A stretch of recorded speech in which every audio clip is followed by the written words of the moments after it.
sonido se expande a la velocidad de la luz. Desde Argentina hacia todo el planeta. Radio Sónica, la radio más escuchada de Internet.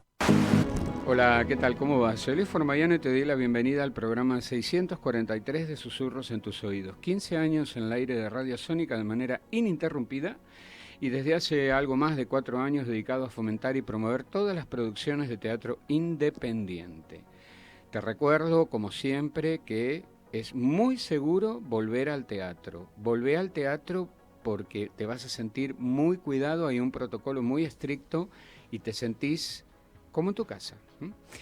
Bueno, vamos a alargar el programa de esta noche dándole la bienvenida a un amigo de Susurros en tus oídos, el dramaturgo y director Marcelo Velázquez. Bienvenido, Marcelo. Hola Luis, qué gusto. Qué Muy gusto contento. tenerte y muchas gracias por el vino. No, Vamos por favor. recuperando las viejas costumbres. Es cierto. Yo me acordaba que siempre compartíamos un vino y alguna otra picadita, pero bueno, de a poco iremos Sí, de a recuperando poquito. eso. El hecho de no querer manipular, ¿no es cierto? Entonces, bueno, qué sé yo. Pero bueno, bienvenido. Ya hicimos un brindis.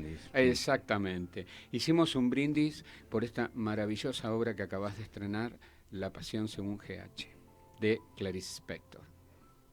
Me pareció no solamente brillante la actuación de Mercedes Fraile, sino totalmente, bueno, perturbadora, ¿no? Spector es perturbadora. Ella dijo que, bueno, su estilo era un no estilo, ¿no? En un reportaje hace tantísimos años, ¿no? ¿Cómo entonces se aborda desde este no estilo a una autora como Liz Spector? Bueno, ese era el gran riesgo, el gran desafío, y además en este caso con La Pasión según GH se trata de una novela extensa, porque el otro día me decían, pero ¿qué es una novela? No, es una novela extensa de 200 páginas, que es un larguísimo monólogo interior que llega hasta zonas filosóficas, metafísicas, ¿no? de un conocimiento sobre lo humano muy importante, y el riesgo era, bueno, cómo trasladar, transponer esa novela, que es otro lenguaje, al teatro.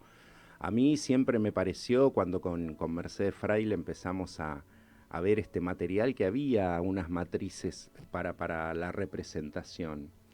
Podíamos transformarlo obviamente en el soliloquio, el monólogo interior, en un monólogo teatral, en un unipersonal, y aparecieron a partir de marcas en el texto las cuestiones que tienen que ver con los signos para la puesta en escena, ¿no? Entonces lo que aparece también, que eso no está en la novela, es las marcas de puesta en escena, es que esto es en un teatro, ¿no? Por eso la interlocución permanente.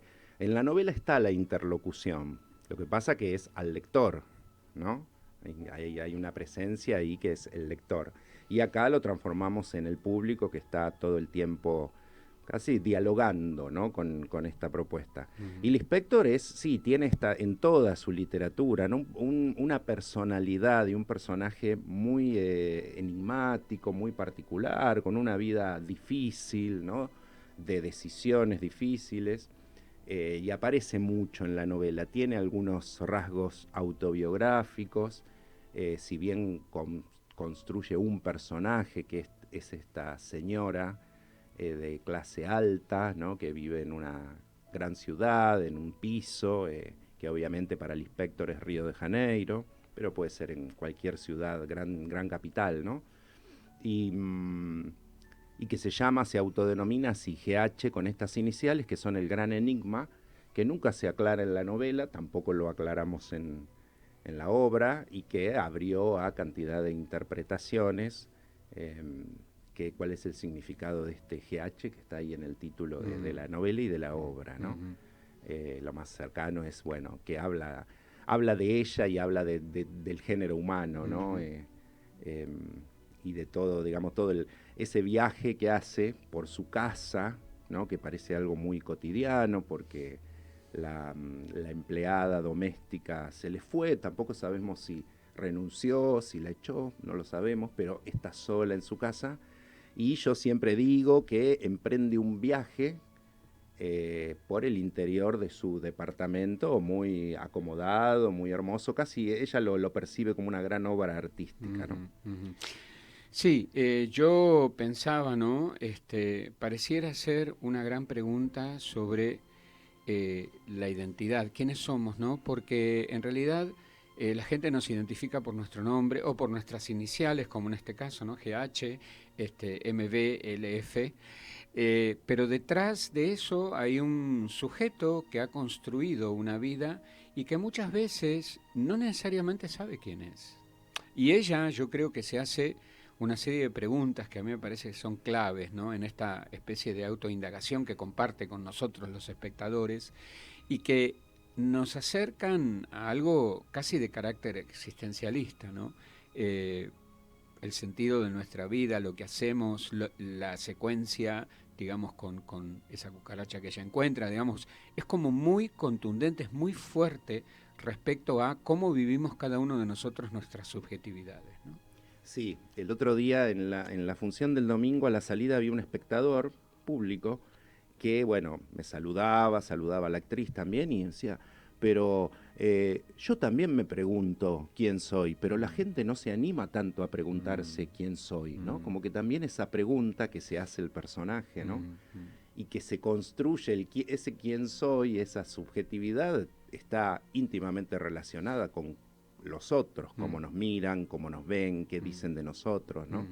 Que es el descubrimiento que hace GH, este personaje, con la mirada de su empleada doméstica, ¿no? Y Mercedes Fraile está excepcional, excepcional la forma en la que se dirige al público y te hace sentir que estás, pero de pronto habla como si no estuvieras, como si ella estuviera sola, en ese departamento enorme, perdida, preguntándose o haciéndose todas estas preguntas sobre su propia existencia. Y eso es un logro maravilloso de una actriz mayúscula que, como te dije, yo no recuerdo haberla visto anteriormente, ¿no? Peco acá de un poco de ignorante, pero... No, Mercedes es una gran actriz, tiene muchísimos años en el teatro y ha trabajado con grandes directores. Yo la conozco hace varios años, este es el tercer proyecto en el que estamos. Y nos hicimos amigos y también pudimos lograr esto por un trabajo de gran confianza, ¿no? Y pandemia de por medio, lo que implicó sostenerlo entre los dos, yo siempre digo que es como esto fue un sueño, ¿no? Un sueño de ambos que pudimos concretarlo después de, esto empezó en el 2019 para estrenar a comienzo del 2020, el año pasado se cumplían los 100 años, el centenario del nacimiento de Clarice. Y hubo acá y en Brasil, a nivel del mundo de la literatura, muchos homenajes. Y yo decía, bueno, estrenemos en el 2020, nos sumamos, bueno, pandemia. Así que ahora seguimos celebrando los 100 años. Y Mercedes, bueno, el trabajo con el público, que trabajamos muchísimo, esa comunión, yo le decía a Mercedes siempre, bueno, tenés que lograr una comunión con la gente que va a venir a escucharte, pero ¿a quién le habla esta mujer, no? Y ya último era, bueno, empiezan a llegar y llegan como los invitados a tu casa, ¿no? Hablamos muchísimo sobre eso, que me parece como fundamental para la puesta en escena. Como te decía en la novela, es el lector. Le pide ayuda, le pide salvación, le pide la mano al lector, al posible lector, ¿no? Y acá en el teatro tenemos al público. Esta obra, que yo creo que es de carácter atemporal, ¿no? Lispector la escribió en 1963. Ahora que digo Lispector, estoy haciendo un poco, porque yo tengo como una especie de memoria auditiva de las cosas que digo, ¿no? Me pasa con los pacientes. Y me parece que al comienzo yo dije Spector y no Lispector. Y Spector estaba pensando en Phil Spector, el productor de música. Mirá, qué furcio, ¿no? Qué fallido me mandé ahí, ¿no? Pero bueno, el psicólogo lo llevo a todas partes. Un apellido, el inspector es Clarice, nació en Ucrania, vino de muy niña con su familia como inmigrantes al Brasil, al norte, a la zona de Recife, a la zona más pobre del Brasil. Así que tuvo toda una infancia muy, muy complicada, hasta que luego se asentaron en Río de Janeiro. y ella después cambió su vida porque se casa con un diplomático, ¿no? Entonces viaja por todo el mundo y aparece un poco eso ideológico en la obra y en la novela de ella siempre fue durante muchos años la señora claro. ¿no? Con todo lo que implica ser la esposa de un diplomático, lo social, lo protocolar, hasta que, estando en Estados Unidos, decide divorciarse de su marido y con 2 hijos se vuelve a vivir a Río de Janeiro. Y ahí queda, si conoces Río seguramente, en el barrio de Leme, que de hecho hay cerca de la playa, en un lugar muy lindo, hay una estatua de Clarice sentadita con su perro, ¿no? Y leyendo un libro. Y ahí ya era una escritora importante, ¿no? Fíjate que vos dijiste el 63, la novela, y forma parte de lo que conocimos como el boom de la literatura latinoamericana, ¿no? Clarice estaba en ese contexto de ebullición de la literatura en toda Latinoamérica, pero también por su singularidad quedaba como al margen, no terminaba de encajar, imagínate, con las novelas de García Márquez, de Vargas Llosa, incluso la escritura de Cortázar, y ella estaba en medio de ese torbellino maravilloso, ¿no? Pero al margen, siempre estuvo como al margen, ¿no? Ha sido comparada con Virginia Woolf y con James Joyce. Esa influencia es fundamental. Yo creo que La Pasión según GH entra en ese canon, ¿no? del fluir de la conciencia, ¿no? Dentro de las técnicas literarias, que era lo más difícil para compartir en el teatro. Acá yo rescaté la adaptación, me interesaba mucho esta metáfora que es la descripción de la casa donde uno vive, ¿no? La casa como un propio mundo, el descubrimiento muy extraño de que alguien en su propia casa hay lugares que no conozca. Nunca había entrado al cuarto donde está su empleada con la que compartía el tiempo y parece que ni se miraban, ¿no?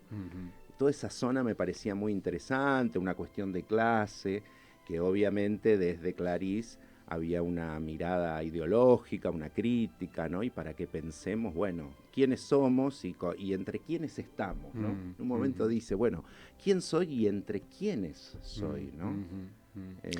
A mí me resultaba fascinante. Cada vez que nos metíamos más profundamente me entusiasmaba más, ¿no? El trabajo con el material. A mí me gustó mucho también tu mirada para la escenografía, ¿no? Porque estamos hablando de un lugar que es un no lugar.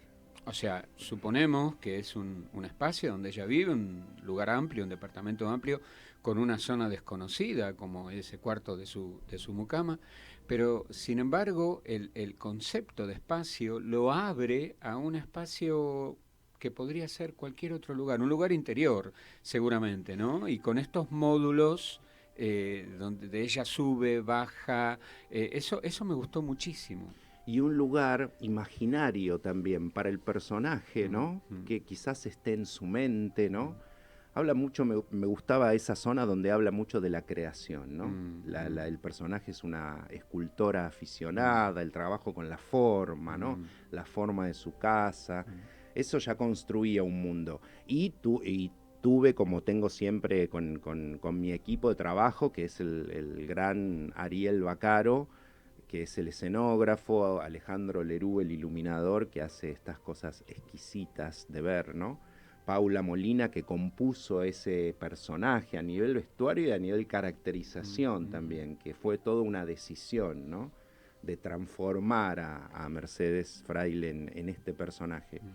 Y con Bacaro trabajamos. El tiempo de la pandemia también, como positivo, nos sirvió para ir madurando nuevamente cada cosa. Volvíamos, corregíamos, volvíamos. Y lo que tiene Ariel Bacaro, que primero se puede pensar y conceptualizar, ¿no? Después se realiza una vez que se va decidiendo. Y él es un gran realizador, además. Pero sobre todo me encanta dialogar y pensar y divagar y tirar cantidad. Empezamos con imagínate, yo tenía la idea de una casa que se armara y se desarmara, paredes que se doblaran, bueno, y seguimos masticando, pensando, rumiando, hasta que apareció esto que es conceptual, ¿no? Porque su casa es como ella dice, una creación enteramente artística, ¿no? Que es su mirada, la mirada de su casa, ¿no? Bueno, me parece que quedó bellísimo. Quedó bellísimo Estoy muy y contento, quedó sí. interpelativo, ¿no es cierto? Para todos nosotros que la estamos viendo a ella y que de alguna manera también nos hace sentir parte de esa autoindagación, ¿no? Eh, por momentos, Mercedes tiene como unas poses, su cuerpo se para de determinada manera, ¿no? Y eso también me llamó poderosamente la atención, digamos, ¿es algo que marcaste vos, es algo que trajo ella? Sí, nosotros veíamos en el transcurso de la obra, ¿no? De esta adaptación, que esta señora empieza muy armada, ¿no? Con una condición de clase, ¿no? Muy arreglada, por eso esa caracterización, y lo que le va pasando es que se va desmontando, desarticulando, y yo quería, y hablábamos mucho con Mercedes y fuimos llevando el trabajo hacia ahí, que se viera esa desarticulación, ¿no? Incluso en su cuerpo, en su expresión, en su cuerpo, ¿no? Eh, y bueno, y eso creo que Mercedes fue captándolo y lo trabajó. Es una gran exigencia cuando termina, me dice no doy más, como que una gran exigencia física también, emocional, ¿no? Mercedes está, que yo no la conozco hace mucho y antes de dar sala, mientras está preparándose, está tremendamente emocionada. Y eso me impresiona muy lindo porque hay algo que conmueve muchísimo y haber llegado a estrenar también, toda la carga que uno tenía de cuánta postergación, ¿no? Pero la veo siempre muy, muy conmovida por hacerlo y salir al público, ¿no?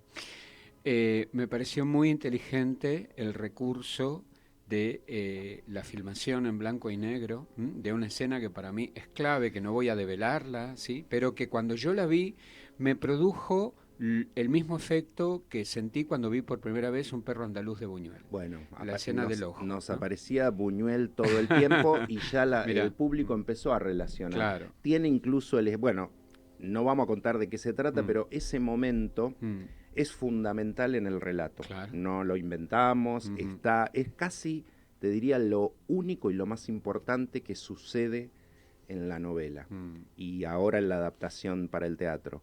Y de entrada yo dije, esto no lo podemos hacer en escena, porque incluso es imposible de generar un verosímil, Obvio. esa acción que no vamos a contar. Pero digo, tiene que haber otro lenguaje, y lo que posibilita ese casi hiperrealismo es el lenguaje del cine.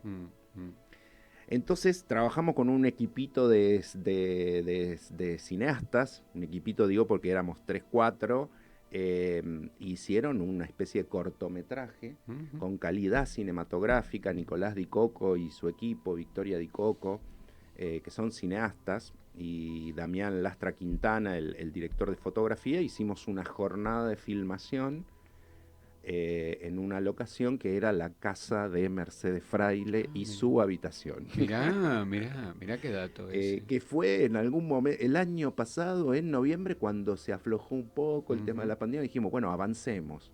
Y en otro momento avanzamos con la escenografía. Y en un momento teníamos más o menos todo listo. Pero ese momento es muy importante y me parece que funciona a nivel del relato, sobre todo porque ella aparece al final y de alguna manera le quita un poco de trascendencia a todo eso, ¿no? Puede haber sido una meditación visual, ¿no? Y eso me resulta muy simpático, dar cuenta, para no entrar solo en la zona dramática, ¿no? Sino que todo el tiempo Clarice, y acá el personaje está mostrando y desarticulando, ¿no? Como su casa, que se desarma también, ¿no? ¿Y cómo fue para vos tener a un único personaje sobre el escenario? Es la primera vez que Mercedes hace un unipersonal. Mirá. Y que yo hago un unipersonal. Nunca se me había... no sé, me gusta el trabajo colectivo. Igual, si bien hay una sola actriz, pero viste, ahí tenés el programa, es un equipazo de gente Sí. para todo, como siempre en el teatro, ¿no? Pero nunca había trabajado con un unipersonal. Y fue mandarnos a... Bueno, el material lo sostiene, ¿no? El texto de Clarice. Y pero mi pregunta siempre era, yo cuando veo unipersonales, y vos también ves porque ves muchísimo teatro, siempre me pregunto a quién el unipersonal es una construcción escénica, pero ¿a quién le hablan esos personajes si están solos? ¿No? Hablar solo, bueno, uno puede hablar un poco solo en su casa, reflexionar, hablar en voz alta, ¿no? Pero hablar tanto tiempo, ¿a quién? Entonces, el interlocutor tiene que estar, y en el caso del teatro tiene que ser el público. Claro. ¿Quién otro más que la escucha privilegiada en el teatro es el público? Por eso quería que se produjera esa comunión, ¿no? Le digo a Mercedes siempre, bueno, están por entrar, ya están por llegar todos tus invitados, por eso se va fijando, digo, fíjate a ver quién viene, si se van acomodando, que van entrando, si ya están todos, ¿no? Como generar esa comunión. Y empezó a funcionar eso ya en las funciones, que llevamos 3 hasta ahora. Recién arrancamos, ¿no? Así que bueno, ahí estamos. ¿Cómo fue, seguramente te lo habrá manifestado, ¿no? Para Mercedes como actriz, volver a estar sobre un escenario, actuar frente al público, por más que estemos todos embarbijados, pero estamos ahí en presencia, ¿no? Debe haber sido muy conmovedor. Sí. Mercedes tuvo la posibilidad de, ella estuvo trabajando en una obra de Gabriela Iskovich, Mar Distante, ahí en el Portón de Sánchez, sí. que también hacían algunas funciones, tenían que cancelar, lo que nos pasó a todos. Así que estaba como ahí un poquitito más, digamos, con training, sin haber parado tanto. Pero lo que pasa que este personaje y estar sola en escena es como el mayor desafío, ¿no? Claro. Para mí era volver, yo el día del estreno, además de sumado a los nervios que uno tiene en un estreno, la excitación, que todo salga bien, pero yo tenía un plus, creo que te lo decía la otra vez, de conmoción por volver al encuentro, decir, bueno, abrazarnos, saludarnos, volver a lo que yo quería, conocía. No quería más streaming, claro. No quería más Zoom, y quería eso, ver a la gente querida, conocida de siempre. Fue mucho tiempo, así que tenía un toque, y cada función tiene ese plus también, ¿no? Como esto de decir, bueno, vamos a ser felices y hacer lo que nos gusta. Me parece que eso es un aprendizaje importante, ¿no? Y que vengan todos los que quieran venir, y que disfruten, y que nos cuenten. Quiero poner en valor eso, básicamente, ¿no? El encuentro que posibilita el teatro, y que no lo volvamos a perder, ¿no?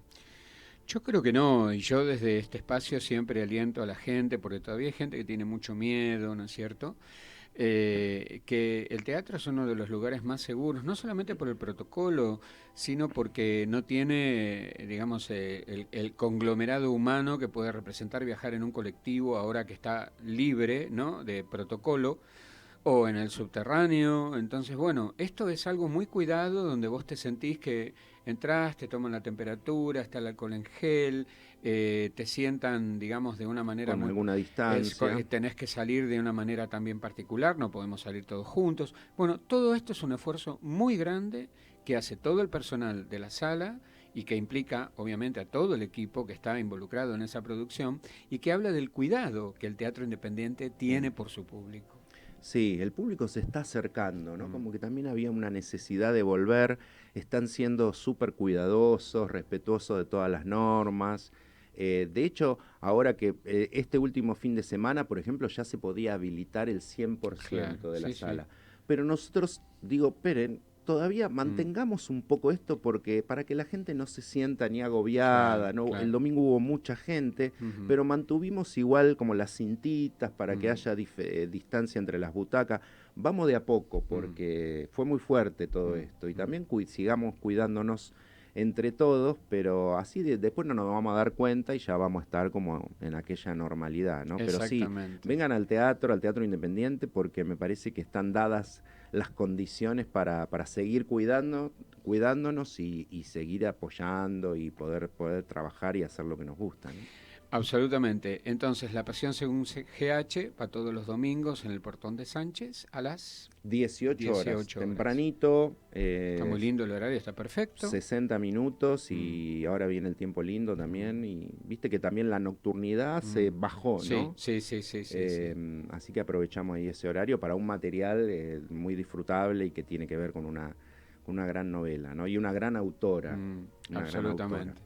Bueno, Marcelo, felicitaciones por este regreso maravilloso con una actriz excepcional y una obra que interpela y que realmente vale la pena ver, porque vas a salir pensando un montón de cosas, ¿no? Especialmente sobre, bueno, ¿quién soy? ¿Qué hago? ¿Para dónde voy? Esas preguntas que a veces uno las desecha, pero que tienen que ver con nuestro papel en la vida, ¿no? En nuestro recorrido vital.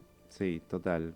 Bueno, gracias, Luis. Y también muy agradecido y conmovido por volver nuevamente a Susurros en tus oídos. Digo, recuperar todo eso que teníamos, claro, ¿no? También estoy muy, muy emocionado por eso y que se siga sosteniendo el programa en esta radio sónica maravillosa. Bueno, muchas gracias. Gracias a vos. Muchas gracias. Ya volvemos.